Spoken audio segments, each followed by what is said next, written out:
fun, nostalgic movie review from Nerdy Married Man. Hello. Welcome back. Yes, this is a fun one. Very fun. This is Steven's fun pick this week. Good pick. Fun, good pick. It's fun and good. This is Behind the Mask, The Rise of Leslie Vernon. This is a movie that came out in 2007. It's 1 hour and 31 minutes long and is rated R. This is a very unique movie that I'm guessing most people have not heard of. This is a movie I saw on like a YouTube list a long time ago, a few years back, that was like horror movies that you've never heard of that you absolutely love, and I fell in love with the concept of it and immediately was like, I have to watch this, and I love this movie so much now. It is a perfect meta slasher movie. Yes. Who do we got for stars? Stars of this movie, we have Nathan Basil, Angela Gothals. We actually have Robert Englund in this movie and Zelda Rubinstein. There's a few other people in the movie. They're not as big as characters. We have Scott Wilson, Bridget Newton, Katie Miner, Ben Pace, and Britton Spellings. And Scott Wilson plays a really cool character, but when you see him, you'll know him mainly from The Walking Dead if you're a huge fan of that show. Oh, yeah. He plays Herschel. I forgot. And, of course, Robert Englund is Freddy Krueger. His parallel in this movie is hilarious. He's basically the Dr. Loomis of this movie. Yes. The amount of meta things with other horror movies is hilarious in this movie. Oh yeah, the world of this movie exists within the fictional slasher killers list, I guess. There's mentions of Freddy, Jason, Michael Myers. They're real in this universe. Yes. So the Rotten score for this movie, critic score of a 76% and audience score of a 75. So this is the closest I think we've seen in all of our movies so far. I Critics think so. And audience actually agreeing like full-heartedly. Yeah. Fun facts about the movie. At the beginning, Taylor is standing in front of the Red Rabbit pub, which is a reference to the Red Rabbit matchbook found by Dr. Loomis in Halloween. Yep. There's also a few other good references, like Kane Hodder, who is known for being Jason in a few of the Friday the 13th movies. He's actually on Elm Street at 1428 Elm Street, the house of Freddy Krueger. Yep. And where Nancy lived. Yep, where Nancy lived. There's also the jump rope girls in the background from Nightmare on Elm Street. And Kelly Curtis is an homage to the classic Scream Queen Jamie Lee Curtis, who has a sister with the same name. That's awesome. They also have a couple other cool Easter eggs. In Eugene's house, there is the Hellraiser box puzzle is on the stand. And then also the 1973 Oldsmobile Delta 88 that Sam Raimi puts in all his films from Evil Dead is actually outside of Eugene's house. Yep. Leslie also, the first time that he shows the crew his house, he introduces them to his two pet turtles, which are Church and Zoe. And these are the names of the resurrected pets in Pet Cemetery. That's so good. I do. Eugene character talks about how he is another one of these fictional killers from the past in the 70s. And it's never mentioned who he was. According to some of the people that worked on the movie, his character was supposed to be reminiscent or based on the unnamed killers in either Black Christmas or the Toolbox Murders movie. Yeah, he's supposed to be the older or younger brother of the guy from Black Christmas. Yeah. This is actually Zelda's last movie that she did, Zelda Rubinstein, which you will recognize her voice immediately. She was in movies like Poltergeist and a bunch of other classic horror movies. So again, like, this movie is a huge homage to, if you're a classic horror fan, you're going to love this movie. It has homages to all of your favorite franchises. They're all real people in this movie. It's so good. If you're a huge horror fan, you'll love the way this film has a deconstruction of like the slasher genre formula. It talks about all the various tropes within it. So it's a very fun time. A lot of people probably will put this in the same kind of story of Scream franchise. It's a meta slasher horror film. And this one has some of those same things, but this one's like extremely way more meta at the beginning and doesn't really get into the slasher until later on in the movie, which is a really cool choice we'll talk about later. But one of the things that's just amazing about this is just how this movie plays out. Oh, yeah. Which we'll definitely talk about too. But But the main thing to take away is Nathan Basil's performance as Leslie is just so well done. He just goes back and forth from being this funny, almost Jim Carrey-like character, but then he'll switch on a dime and be just this terrifying presence. Yes. It's so well done, and all the various jokes and tropes he talks about. We'll talk about in spoiler section, but it's so well done. All right, and I guess we haven't given our synopsis, so we should give that out too. Oh yeah. You can go ahead and read this one. All right. The next great psycho horror slasher has given a documentary crew exclusive access to his life as he plans his reign of terror over a sleepy town of Glen Echo. Perfect.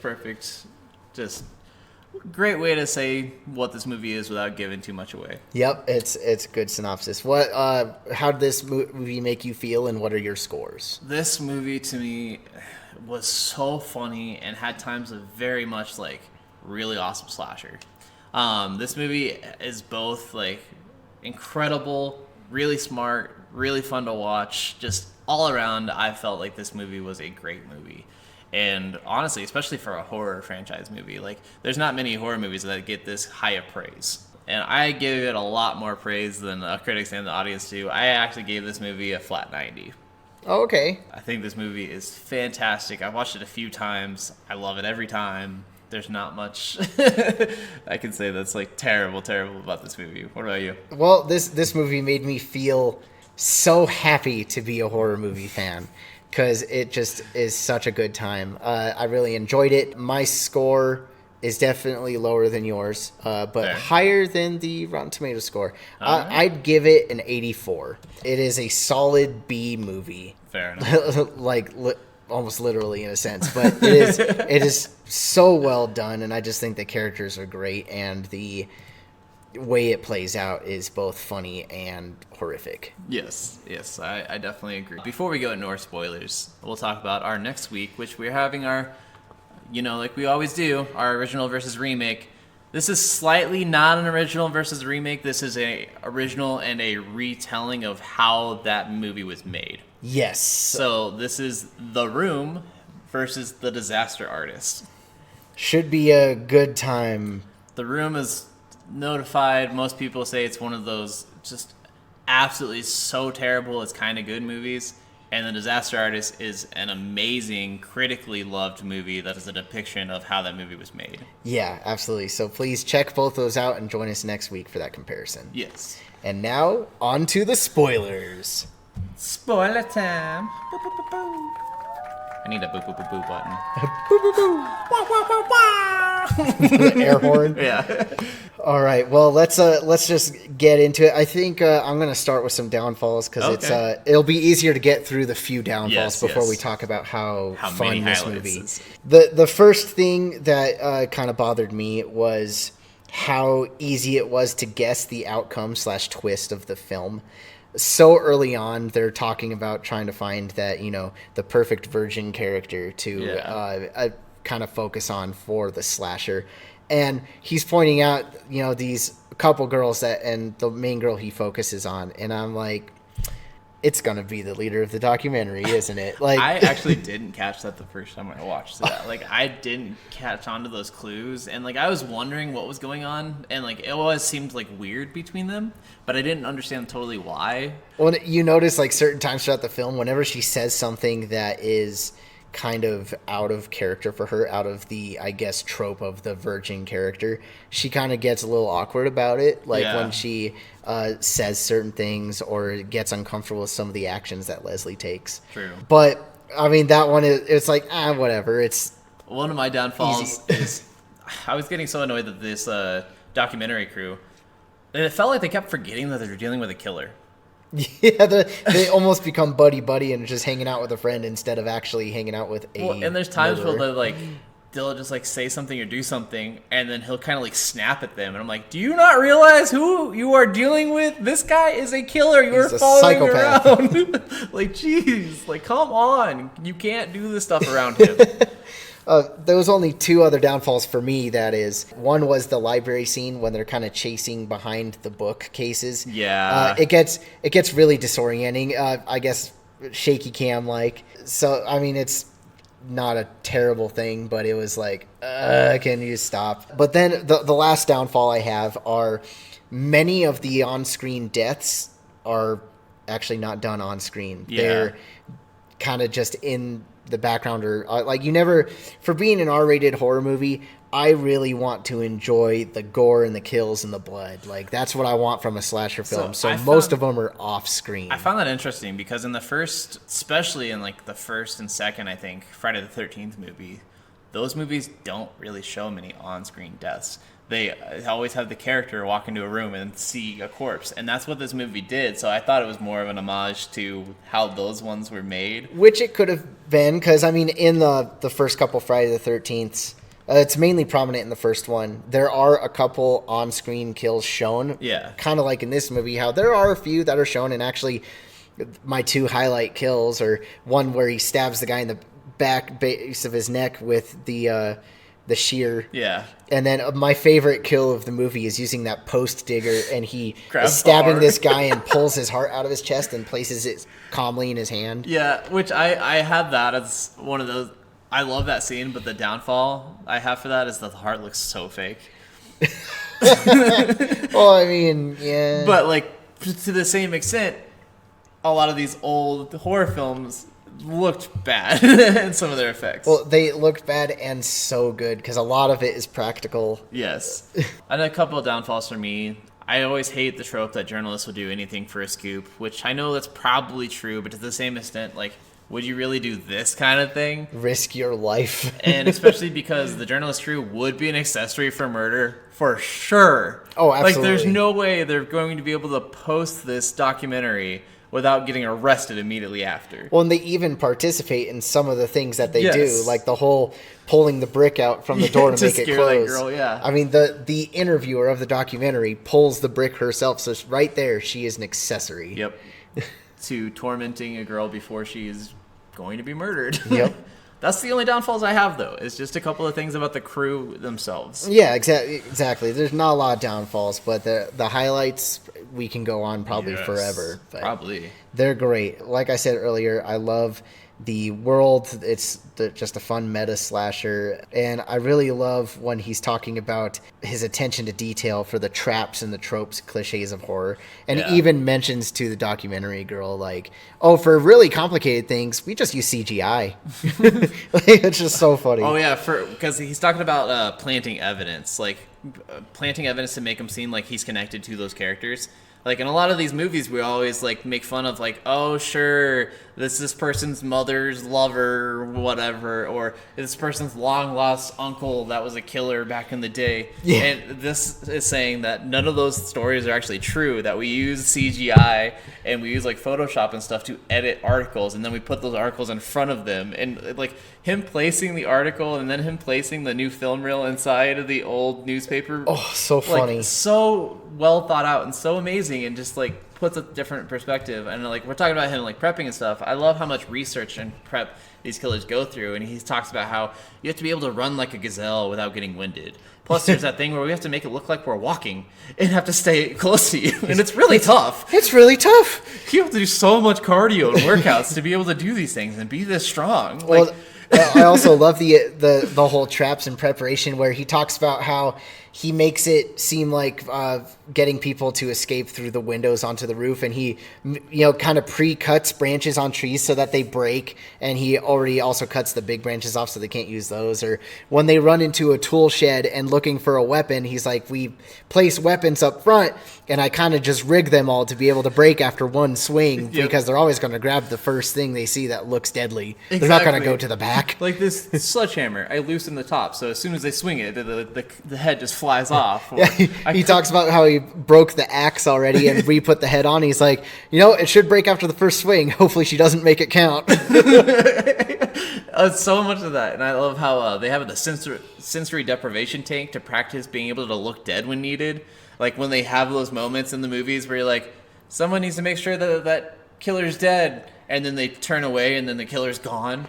It's because they practice being dead. It's so good. Like, there's just so many of that. Like, I love how much he talks about, like, we talked about, like, the final girl that he needs to have, but he also needs to find a girl that also has a lot of like supporting cast. Yep. Like the jocks, the people who are gonna have fun at the party. We have to have the stoners. They're easy to cast. They can't get away fast. Well, and he also talks about how sometimes you want to cast some stoners in it because, you know, when you need to pad the numbers, add some extra bodies. They're the easier ones to add the numbers for. And the way they talk in this movie, just how much he makes it seem like this is what he needs to do. And they kept on like, aren't you like feel bad about doing these things? He's like, no, you don't understand. This isn't about being evil or about killing. This is about how you need to have a world with balance. And we're the evil and we need to have good. So they actually like get excited. Like when Robert Englund's character comes into this, he basically, like we said, like the Dr. Loomis character,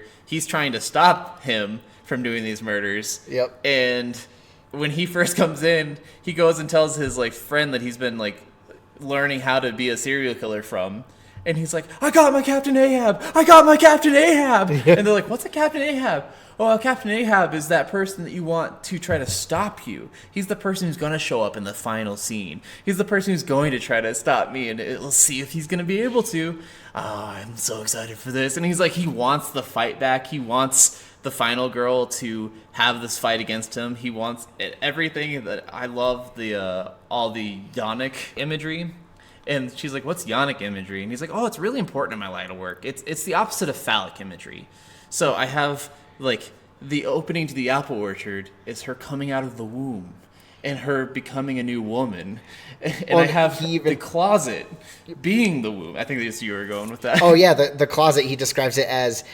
she asks why the killer never kills the person in the closet. And he's like, well, we see the closet as a place of safety for them. So it is almost like a womb. It's their safe place before they come out. Yeah. And he talks about how it's great how the final girl overcomes herself and like escapes through that womb and becomes who she's meant to be. Yeah. Another thing that we talked about was like foreshadowing earlier. I think I only remembered him ever saying one rule that he had. And it was rule number 1, no one gets away. And so that was my one thing of foreshadowing where I'm like, he's not going to let the crew get away. Yeah. Everyone dies. Which, yeah, seriously, the beginning movie, up until 30 minutes left in this movie, about 30 minutes left in this movie, is all just him setting up for the killings. Him doing his first initial scares, him talking about how he's doing everything, how he's planning everything, him showing them the exact plan of what the final night's going to be, him doing all these things. And then what's really, really amazing is right at that mark, we switch to a different style of movie completely. So the whole beginning of the movie was shot like hand cam, documentary style. And then the end half gets, in 30 minutes, gets shot like a straight up horror slasher movie. Minus one scene in Yes. the library scene does have one moment of like that horror style instead of a documentary. Yeah. But yeah, the other than that, it's all documentary style until that last like 30 minutes. And it's so well done. So perfect. Like I could not come up with a better way to have done that. And I think that's really what sells this movie because it really does switch. And that's when even the crew is like, he's gonna kill us. Well, shit. And what's great about it switching to that third-person horror movie style is before that, you actually never see the faces of the cameramen until that scene. You hear them talk throughout the movie, but then when you actually see them, it's like, oh, they are now a part of the movie, the situation. Which, again, was another very unique take that I was like, wow, like you thought of everything with this. And one thing I gotta say is, on top of the portrayal of Leslie Vernon being so well done, is when he actually puts his mask on, it is terrifying. And I love the design of his killer's mask. Yeah. It's so cool. And I would actually love to see this film get a sequel. It would be so fun. Seriously, I want this film to have a sequel as well. Like, this is insane. I love just, like, all the different things he does think about. We were talking about with, like, this planning. Like, he doesn't want to stay in the house too long. He wants to draw them out of the house. He puts dead batteries in all the flashlights inside the house. Like we said, he sabotages the weapons. He took the spark plugs out of the vehicle so no one could leave. Like at one point, they're describing these scenes, and like he's describing how the night's gonna play out, and he's describing a sex scene, and the interviewer is like, isn't that a little gratuitous? And he says, who's telling the story here? And it brought back that like gratuitous nudity scenes and horror movie trope as well that I thought was hilarious. He explains how he wants to let the characters have a little fun first. Yeah. And he talks about, like, we were talking about like the yonic imagery, but we also talk about the phallic imagery. When he's talking about the final girl reaching for that weapon, he says he reaches for a hard weapon, let's call it my cock. And it's symbolism for my cock because she's taking my manhood to empower herself to attack me now. And I'm like, what the hell? Like, everything happened to be some sort of like sexual thing. And then I love when he is talking about letting the people have sex before he murders them a little bit. He's like, because, you know, that's not a bad way to go. Yeah. And one of the camera guys is like, yeah, and like fist bumps him. It's really not a bad way to go, is it? And I'm laughing just so hard at this. Like, what other things do you love about? Like I said, I like how he makes the viewer of the movie feel like they are a participant in the story, because he's always letting everyone watching in on what's going on. And Yeah. I think it's so fun, and it's very creative how he talks about the rules of horror.